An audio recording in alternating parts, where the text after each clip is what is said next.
Crónicas contra colapso.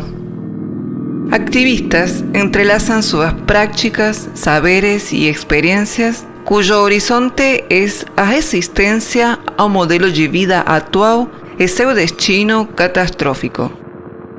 Para isso, colocam em jogo a imaginação, o diálogo e a experimentação entre arte, ciência e ambiente, transformando os territórios que habitamos. Episódio 1. Ciência e comunicação. Como comunicamos ciência em tempos de mudanças climáticas? Participantes: Susana Oliveira Dias, Simone Palone y Daniela Tonelli Manica.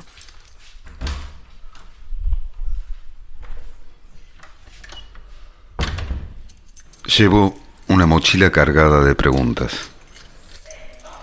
¿Cómo escuchamos el colapso ambiental desde las universidades? ¿Cómo sintonizamos los conocimientos científicos con las experiencias de las comunidades, sus sensibilidades, sus deseos, sus luchas? ¿Cómo escuchamos las resistencias al modelo de vida que nos empuja hacia el desastre planetario? Tareas de escucha que presuponen modular la percepción para experimentar lo que emerge entre el ruido del mal llamado progreso económico. Para eso, recorrí casi 10.000 kilómetros entre las sierras de Córdoba, el cerrado del sudeste brasilero, los manguezales del nordeste y la mata atlántica del litoral. La escucha es una acción sensible y política. Las sonoridades de los territorios expresan las disputas por el ambiente. El impacto de la actividad humana ya tiene carácter geológico. El antropoceno es una fase dentro de la historia del planeta, donde el predominio de la especie humana ha generado transformaciones de una intensidad y magnitud nunca antes conocida. Un modelo de vida configurado por el colonialismo global, basado en la expansión y acumulación del capital, que tiene como meta el progreso tecnológico y el crecimiento económico, y que requiere de la explotación permanente de la naturaleza. Todo se cosifica, se mercantiliza, se consume. El resultado de esta lógica conduce a una situación crítica en el planeta que se asocia con las mudanzas climáticas. La atmósfera, las aguas, los montes y otras especies sufren cambios, extinciones, contaminaciones que deterioran la existencia del sistema Tierra tal como lo conocemos. En esta primera temporada nos situamos en Campinas, estado de Sao Paulo, más precisamente en la Unicampi, emplazada en la zona residencial de Barão Geraldo, uno de los centros de educación superior más importantes de Brasil y de América Latina.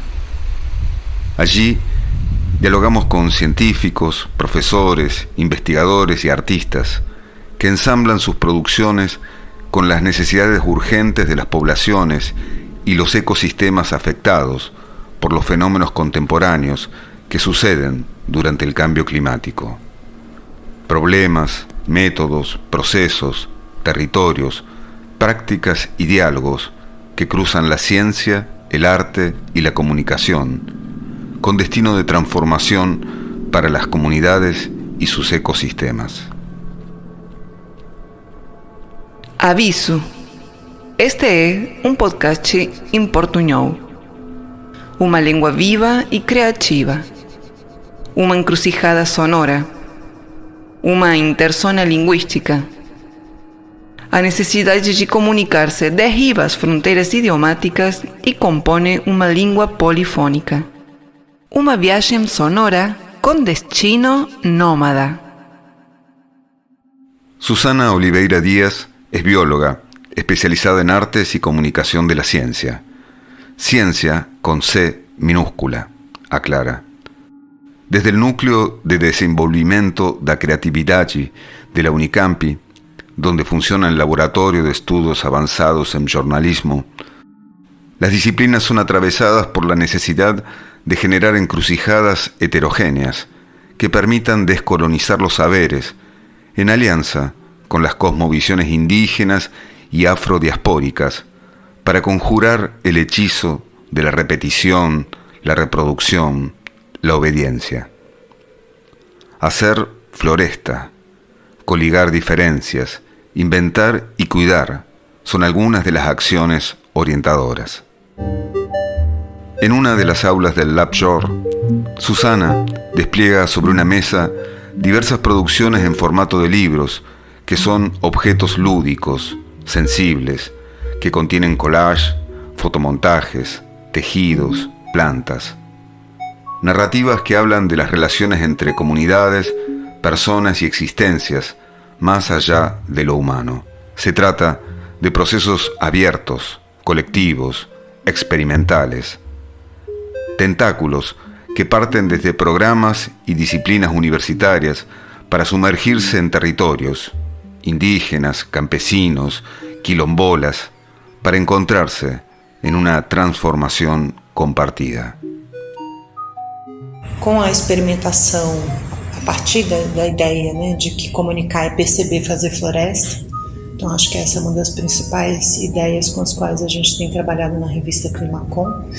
Então, comunicar não é levar os conhecimentos que estão na universidade para outras comunidades que estão fora da universidade, né, assim, que é uma ideia clássica de divulgação científica e cultural e que traz um monte de problemas, assim, inclusive o não reconhecimento de que a produção do conhecimento acontece em todos os espaços, em todas as práticas, e o que a gente precisa é gerar encontros, é produzir possibilidades de relações, inclusive ampliar o fato da presença desses outros conhecimentos dentro da universidade. Então a gente tem partido muito esse é um dos conflitos, vamos dizer assim, são conflitos comunicantes que tem a ver, como a gente está no laboratório de comunicação, a gente trabalha sobretudo com conflitos que dizem respeito aos sistemas comunicantes, que tem a ver com os processos de comunicação, e com a Climacom a gente pegou esse hiper mega problema para pensar, que era na época em 2014, né, assim, o negacionismo violento das mudanças climáticas. Hoje a gente está vivendo uma outra situação, então pós-pandemia, pós-Trump, pós tantas, né, situações violentas, as pessoas estão mais receptivas, o discurso das mudanças climáticas está mais presente na fala das pessoas, talvez ainda não esteja tanto nas atitudes, mas está muito presente nas narrativas.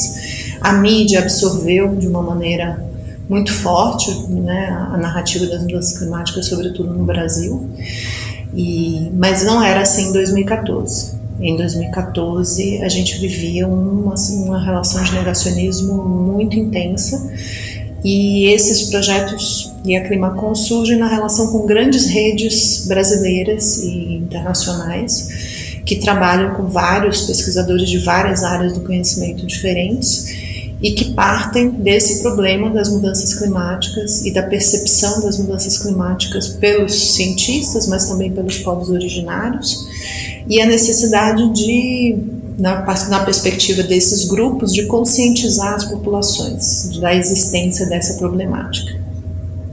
Então, o pressuposto do qual a gente partiu e parte até hoje é um pouco diferente. Não é o de que a gente tem tido já uma relação muito ampla com a ciência, já tem muita divulgação das mudanças climáticas por aí. E se a gente pensasse que não tem muito, na verdade, não se está entrando em conexão assim, efetivamente com esses cientistas, com o que eles estão fazendo, nem eles são capazes muitas vezes de transmitir, e eles ficam muito na superficialidade daquilo que eles fazem. Então, por isso, por exemplo, a gente tem feito as residências artísticas, né, e ir para dentro dos laboratórios dos cientistas, levar artistas para dentro dos laboratórios, produzir coisas juntos, ver como é que essas coisas se misturam, como é que essas coisas conversam, dialogam, né? O que não dialoga, aonde tem, né, problemas graves, né, dessa produção científica que impede as possibilidades de diálogo e que tem a ver com, muitas vezes, com escolhas de alianças com o capitalismo, né, assim, com o capital e não com as comunidades, e não com os problemas locais, e não com os mais que humanos. Então, assim, só para fazer a divulgação científica acontecer, a sensação que eu acho que fica para nós é de que a gente precisa inventar relações efetivas, inclusive com os cientistas. E que isso tem acontecido de uma maneira débil no jornalismo, nas expressões de arte e ciência, que a gente precisa, né, intensificar isso. Então, todos esses materiais criam relações entre artes e ciências de diferentes maneiras. Produzem diálogos, geram, mas são diálogos aberrantes, não são diálogos que comumente são feitos, não são diálogos que já estão aí, são coisas que só existem nesses materiais. E daí para nós a riqueza, né, assim, de que algo se produz nos encontros. E justamente nesses encontros é que isso que pode ser a divulgação científica, que é a criação com e não a divulgação sobre, né, eu acho que vai se manifestando. A gente tem criado alguns pequenos exercícios, né, pequenas possibilidades das pessoas irem se engajando, se envolvendo, sem uma ideia de que vamos produzir uma grande transformação, mas as comunidades afrodiaspóricas usam muito a ideia da fresta, né? Indo pelas pequenas frestas, né? Assim como as pequenas plantas que vão nascendo, né? nas gretas da rua, das paredes, né? Acho que isso envolve essas pequenas plantas, elas são plantas pioneiras, são plantas que surgem primeiro. Elas vão justamente criando as condições para que um dia, quem sabe, você tenha uma mata, você tenha, né, uma mata secundária, né, assim, você tenha possibilidades outras de ocupação mais diversas, sobretudo no Brasil, que tem essa característica das matas atlânticas, né, da mata amazônica, com essa biodiversidade incrível. Eu acho que nos interessa muito isso, de como produzir possibilidades diversas de comunicação, de como questionar a homogeneização violenta que tem acontecido no âmbito da divulgação científica e cultural e dizer que isso diz respeito a um processo de mercantilização da comunicação. Então, como é que você vai gerando imagens, textos, né, sons que de alguma maneira nunca foram vistos, nem vistos exatamente daquela forma. Vão trazendo algum tipo de alteração na percepção, vão produzindo algum tipo de desvio das lógicas mais convencionais e pequenas infiltrações, pequenos respiros, pequenos movimentos que alteram a percepção e que dizem, opa, tem alguma coisa acontecendo aqui que não é da mesma natureza que eu vivenciei até agora, né? E que me traz algo mais do que mera informação, que me traz algo mais do que mero conhecimento já pronto para ser absorvido, né? Assim, que instaura uma necessidade de criar alguma coisa, de que a criação se abra, né, assim, se proporcione, porque não são só as espécies que estão desaparecendo, os processos criativos também estão desaparecendo. A gente tem experimentado as mesas de trabalho, né, como dispositivos de criação coletiva. E essas mesas de trabalho, elas não se instalaram como lugares de denúncia dessas, né, assim, então, que eu acho que a lógica da denúncia é uma das principais lógicas, da denúncia e do julgamento, são as duas principais lógicas que operam dentro da divulgação científica e cultural, e elas produzem muito uma anestesia, produzem muito uma inércia, né, assim, produzem muito um choque que passa rápido e que não gera um engajamento. O que as mesas de trabalho têm feito a gente aprender é justamente como a gente se engaja com a criação de mundos vivos. Como é que a gente, porque nosso laboratório ateliê são as imagens, são as palavras, são os sons. E é com essas materialidades que a gente pretende produzir algo que afete as pessoas, né? E que lide desde dentro dessas ruínas com a produção de mundos vivos. Mundos que dizem respeito à possibilidade de habitar essas ruínas, inclusive as ruínas das imagens, das palavras, dos sons, né? E a gente tem experimentado esses engajamentos, e os materiais acho que dizem muito, porque a quantidade de envolvimento das pessoas, né, com as plantas, com as pedras, com os rios, com os sapos, com os pássaros, com os seres com os quais a gente tem tentado aprender a comunicar, porque a gente tem partido do pressuposto de que a comunicação precisa, né, de alguma maneira, se abrir a perspectivas mais que humanas, e isso tem mobilizado as pessoas a criações com imagens, palavras e sons que colocam a elas o corpo num estado diferente, num estado que não é o de anestesia e inércia diante de tudo que está acontecendo, mas também não é num estado de reação a tudo que está acontecendo, né? Assim, é um estado de experimentação mais tateante, um pouco mais vacilante, uma experimentação sem garantias, mas que ao mesmo tempo diz, a gente precisa estar junto, a gente precisa inventar maneiras de seguir juntos, de inventar relações entre aquilo que não se relaciona, né, assim, de questionar as lógicas mais industrializadas e que apostam no progresso a todo custo, né?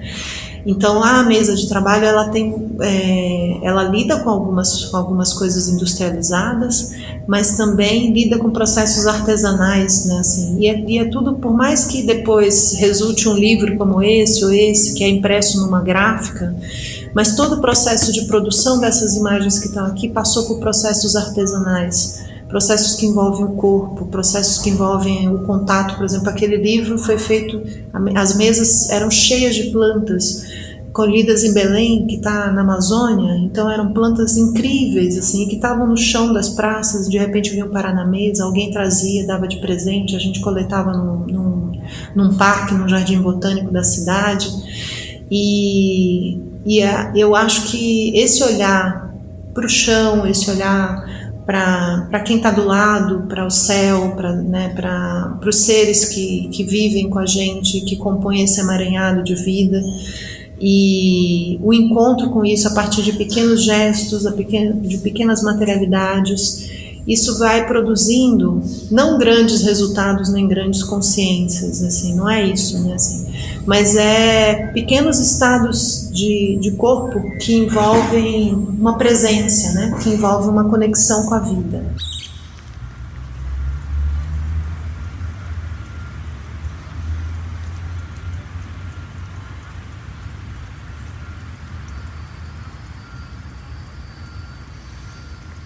Estamos en la Plaza de la Paz, en la Cidade Universitaria, para conversar con los equipos de Oxigênio y Mundaréu, podcasts vinculados al LabJOR de la Unicampi. Oxigênio produce podcasts quincenales a partir de ideas y narrativas que conforman diversas series. Simone Palone es periodista y coordina un equipo de estudiantes de carreras de divulgación y periodismo científico. Mientras que Daniela Tonelli Manica es la actual responsable de Mundaréu, que ofrece una perspectiva feminista y latinoamericana en el campo de la antropología. Ambos proyectos articulan educación, extensión y comunicación de las ciencias. A primeira pergunta que a Sara e a Bia nos fizeram quando a gente começou a desenhar o Mundaréu é: quem é o seu público-alvo? E a gente teve que responder. Então a gente respondeu, a Soraya sugeriu assim, os nossos alunos de antropologia, né?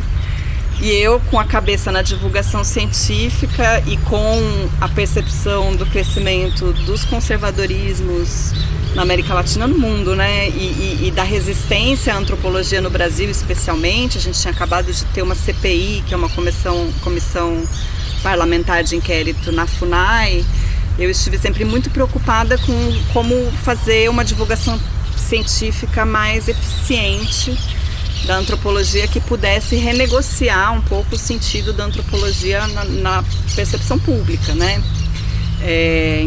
Então Soraya veio com a ideia de nossos alunos e eu falei, tá, e as suas famílias, né? Então é o aluno que vai escutar o episódio e vai pôr na TV de casa para a mãe ouvir também, ou vai mandar para o primo, ou vai mandar para o pai. Ou para comentar, né, nos almoços de família, nas relações de amizade. A série do ano de 2022, que foi durante as eleições, a gente fez muito com esse espírito, de ter um assunto para falar no almoço de domingo e dar aquela briga de família. E eu lembro nesse início também que eu era estudante, né? E eu e muitas colegas, a gente comentava assim, finalmente eu consegui explicar pro meu pai, pra minha avó, não sei, assim, o que eu estou estudando, né? Porque a gente tem muita dificuldade, às vezes, de verbalizar, enfim, muitos conceitos, né? E aí, trazendo o podcast, muitas vezes ficava mais palpável pra família mesmo, pra colegas, falar, olha, escuta, eu fiz essa entrevista, né? E aí vai criando esse vínculo, assim, que foi muito importante mesmo pra a gente conseguir se explicar, né? Muitas vezes, assim. Eu acho que o Mundaréu também, e o Oxigênio também, mas falando mais da perspectiva do Mundaréu, ajuda muito no diálogo interdisciplinar entre diferentes áreas, né? Como eu comentei, eu sou farmacêutica. Eu estava vindo para divulgação e fazendo uma pesquisa com diálogo com o campo de ciência e tecnologia, antropologia, ciência e tecnologia, e fazer parte do Mundaréu e ouvir o Mundaréu ajudou muito nesse diálogo interdisciplinar da construção da pesquisa, e eu vejo ajudando com colegas meus que fazem também pesquisas interdisciplinares e usam muito o conteúdo do Mundaréu para essa construção e esses processos de pesquisa. O podcast funciona meio como uma oficina, né, para os alunos, para os nossos estudantes. Então, todo mundo está aberto para todo mundo que quer oferecer algum podcast.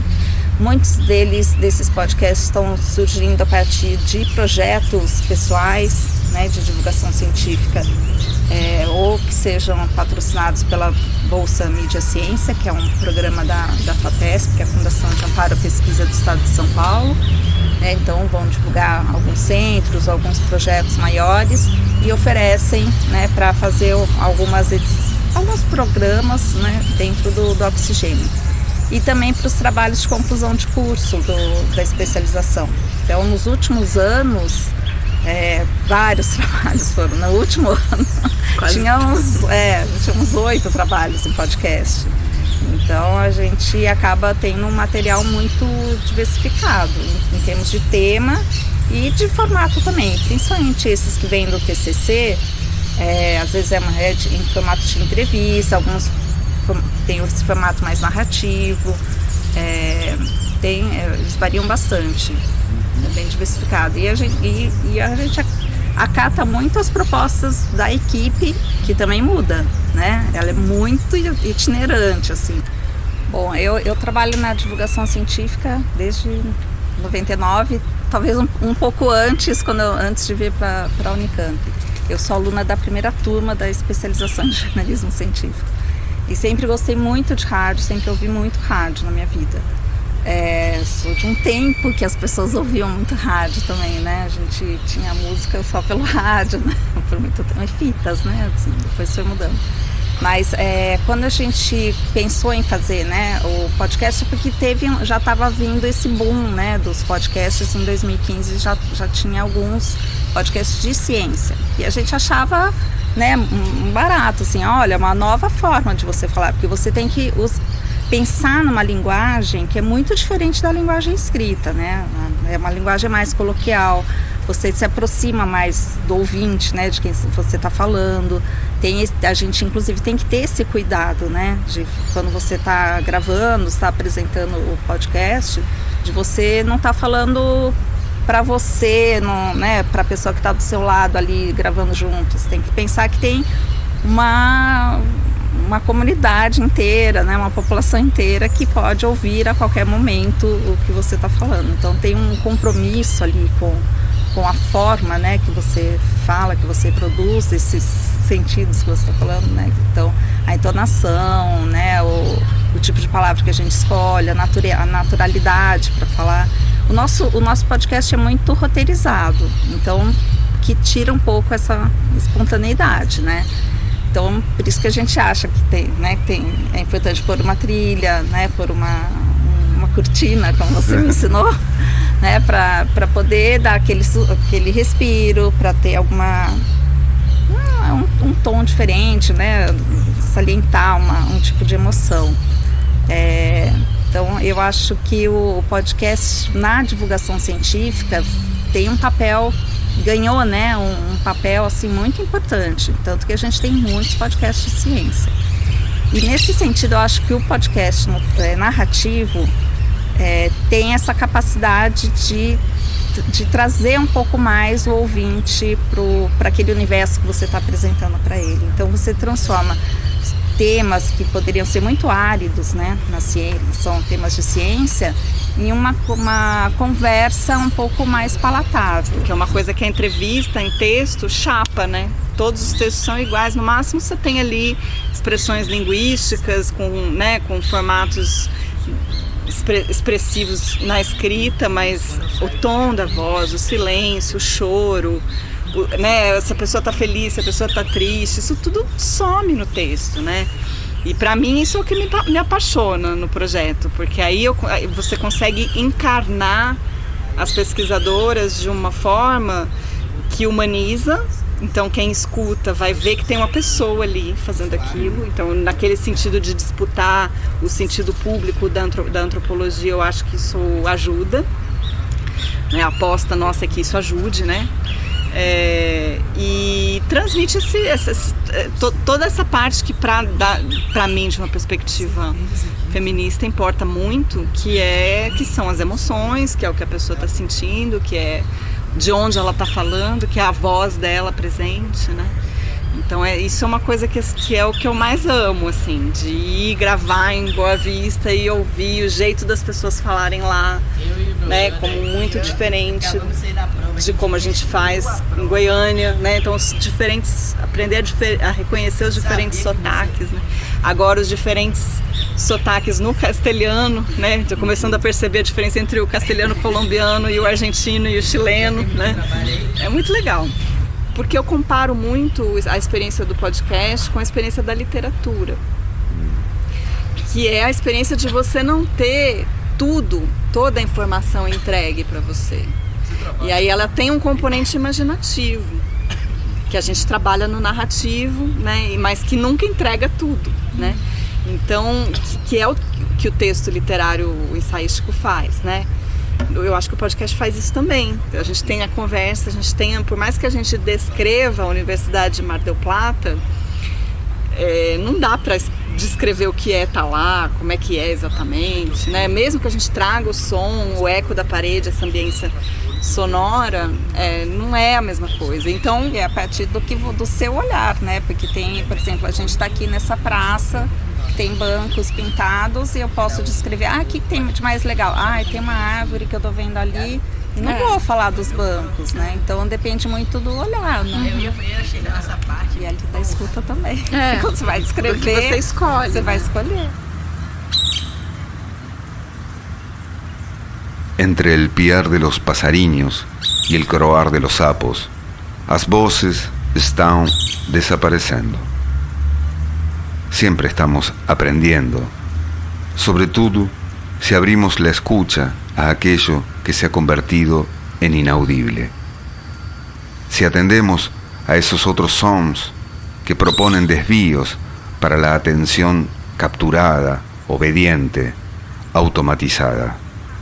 Y así reorientarse, para entramar devenires con otras existencias, para ensayar posibilidades de pensar, sentir y crear contra el colapso ambiental. Crônicas contra Colapso, um podcast de ecologia, ciência, arte e comunicação. Crônicas da Universidade Estadual de Campinas, São Paulo, Brasil.